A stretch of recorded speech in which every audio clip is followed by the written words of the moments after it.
see you aren't leaving just yet. So, I guess I will continue on with my sermons.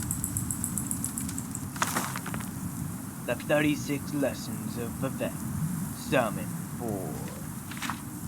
The simulacrum of the Netchman's wife, who carried the egg of Vivec within it, went back to looking for the lands of Indril.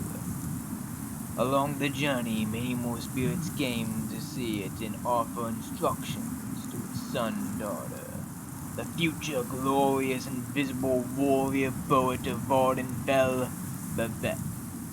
A troop of spirits called the Lobbyists for the Coincidence Guild appeared. Vivec understood the challenge immediately and said, "The popular notion of God kills happenstance." The head of the Lobbyists, whose name is forgotten, tried to defend the concept's existence. He said, "Saying something at the same point can be magical." Vivec knew that to retain his divinity, that he must make a strong argument against luck. He said, "Is not the sudden revelation of corresponding conditions and disapparent elements that gel at the moment of the coincidence one of the prerequisites to being, in fact, coincidental? Synchronality comes out of the repeated coincidence at the lowest level. Further examination shows it is the utter power of the sheer number of coincidences that leads one to the idea that synchronality is guided by something more than chance. Therefore, synchronality ends up invalidating the concept of the coincidental, even though they are the symptomatic signs that bring it to the surface." Thus was coincidence destroyed in the lands of Valathi. Then an old bone of the earth rose up before the simulacrum of the Netchman's wife and said, "If you are to be born a ruling king of the world, you must confuse it with new words. Set me into pondering." "Very well," Vivec said. "Let me talk to you of the world which I share with mystery and love, who is her capital. Have you taken the scenic route of her cameo?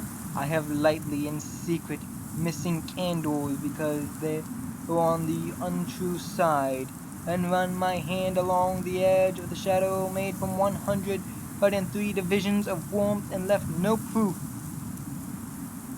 At this, the old bones folded unto itself 20 times, until it became akin to milk, which Vivec drank, becoming a ruling king of the world. Finally, the Chancellor of Exitude appeared, and he was perfect to look upon from every angle. Vivec understood the challenge immediately and said, "Certitude is for the puzzle logicians and girls of white glamour who harbor it on their own time. I am a letter written in uncertainty." The Chancellor bowed his head and smiled 50 different and perfect ways all at once. He pulled the astral orb of the universe from his robe and broke it in half, handing both halves the egg image of Vivec. Vivec laughed and said, "Yes, I know the slave labor of the senses is as selfish as polar ice, and worsens when energies are spent on a life others regard as fortunate. To be a ruling king, I will have to suffer much that cannot be suffered, and to weigh matters that no astral or compass can measure. The ending of the world is as severe."